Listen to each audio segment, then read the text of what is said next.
தம்பதிகள் இருவருக்குமே வெறுப்பு இல்லை, வெறுப்பு மட்டும்தான் இருக்குது. நான் பிள்ளைகளுக்காண்டி சகிச்சு மட்டும்தான் வாழ்க்கையை வாழ்கிறீங்க.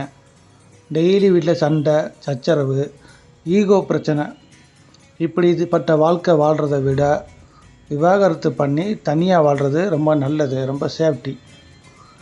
இப்படி விவாகரத்து பண்ணி தனியாக வாழும் பொழுது இரண்டாவது திருமணத்துக்கு தயவுசெய்து உடனே முயற்சி பண்ணிடாதீங்க.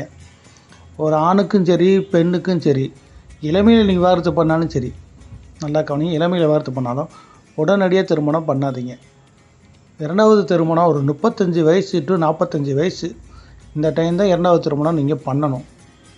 சப்போஸ் 40 வயசில் இது பண்ணுறீங்க, டைவர்ஸ் பண்ணுறீங்கன்னா 45 வயசு ஒரு 2-3 வருஷம் கழித்து செகண்ட் மேரேஜ் பண்ணுங்கள். நீங்கள் ஆணாக இருந்தாலும் சரி பெண்ணாக இருந்தாலும் சரி. நீங்கள் பார்க்குற உறவு, பழகிற உறவுகள் உங்களை காப்பாற்றுவாங்கன்ற நம்பிக்கை வரும். எப்போதுமே ஒருத்தவங்க கூட ஒரே ரூமில் இருக்கும் பொழுது, ஒரே வீட்டில் வாழும்போது மட்டும்தான் அவங்களுடைய சுயரூபம் தெரியும், நம்முடைய சுயரூபமும் அவங்களுக்கு தெரியும்.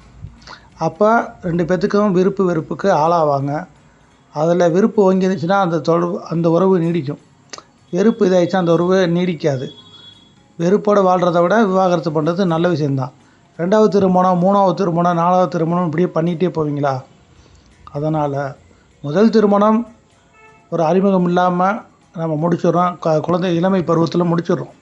ஆனால் 2வது திருமணத்தை பொறுத்த வரைக்கும் நீங்கள் அனுபவப்பட்டு பக்குவப்பட்டு தான் முடிக்கணும். நீங்கள் அனுபவப்பட்டு பக்குவப்படுறதுக்கு முதல்ல உங்களை புரிஞ்சுக்கிறணும், உங்களுடைய பலவீனங்களை தெரிஞ்சுக்கிறணும், உங்கள் தரப்பில் எதிர்பால்ட்ட எப்படி பழகிறதுல என்ன தப்பு பண்ணணுன்றதை ஆராய்ச்சி பண்ணணும். இதை 2 பேருமே தெளிவாக கற்றுக்கிறணும். இதை செய்யாமல் மடத்தனமாக 2வது கல்யாணம் பண்ணிங்கன்னா நிச்சயமாக அது 4வது கல்யாணம் 5வது கல்யாணமாக மாறும். பெரிய மன உளைச்சலுக்கு ஆளாவீங்க.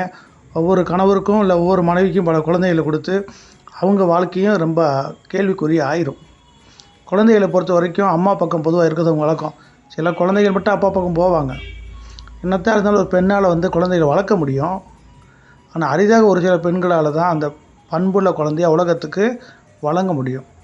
90% பெண்களுக்கு அந்த தகுதி இப்போது இல்லை. நான் சொல்கிறது இந்த காலத்தில் பெண்களை சொல்லிக்கிட்டு இருக்கேன். அதாவது 2000க்கு அப்புறம் உள்ள பெண்களை சொல்லிக்கிட்டு இருக்கேன். 2000க்கு அப்புறம் திருமணம் செய்த பெண்கள் இந்த தகுதி இழந்து விட்டார்கள் என்பது தான் உண்மை. ஏதோ 10% பேருக்கு இருக்கலாம், அதில் மாட்டுக்கருத்து இல்லை.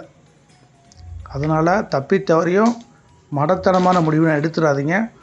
முதல் திருமண விவாகரத்து பண்ணதுக்கப்புறம் காலம் காத்திருந்து நல்ல புரிதலை ஏற்படுத்தி விட்டு ஒரு சிலவரோட பழகுங்க. தப்புனா கிடையாது, நல்லா பழகுங்க. ஒருத்தராக இருந்தால் சரி 4 பேர் இருந்தால் சரி பழகுங்க. இந்த 4 பேரில் யார் பெஸ்ட்டாக ஃபீல் பண்ணுறீங்களோ அவங்கள நீங்கள் மனம் முடிங்க. நீங்கள் பெஸ்ட்டாக ஃபீல் பண்ணோம்னா பணத்தின் அடிப்படையில் பழகாதீங்க. முதல்ல குணத்தின் அடிப்படையில் பழகுங்க. குணத்தின் அடிப்படையில் நீங்கள் உங்கள் குணத்தை பக்குவப்படுத்திக்கோங்க. இன்றைக்கி பணம் இல்லாதவர்கள் குறைவு, குணம் இல்லாதவர்கள் தான் எங்கே பார்த்தாலும் இருக்காங்க. இந்த குணப்பிரச்சனை தான் டைவர்ஸ்க்கு மட்டும் இல்லை, குழந்தை வளர்ப்புலையும் கொட்ட விடுது. இந்த குணம் இல்லாததுனால தான் இன்றைய குழந்தைகள்லாம் தருதலை ஆயிடுச்சு. 2000க்கு அப்புறம் பிறக்கிற குழந்தையில் 80% குழந்தைகள் தருதலையாக தான் இருக்குது. நீங்கள் ஏற்க மறுத்தாலும் இதுதான் உண்மை. அவங்களுக்கு மண்டை வீங்கி போன அறிவு இருக்குது, ஆனால் அது ஆரோக்கியமாக பயன்படுத்துறதில்லை. இதெல்லாம் மூல காரணம் பெற்றோர்கள். குணக்குறைவான பெற்றோர்கள், பணக்குறைவான பெற்றோர்கள், குணக்குறைவான பெற்றோர்கள். அதனால் உங்களுக்கு சொல்வது, வெறுப்புணர்வோடு வாழாதீங்க, பிரிஞ்சு வாழுங்க, பழகிக்கோங்க.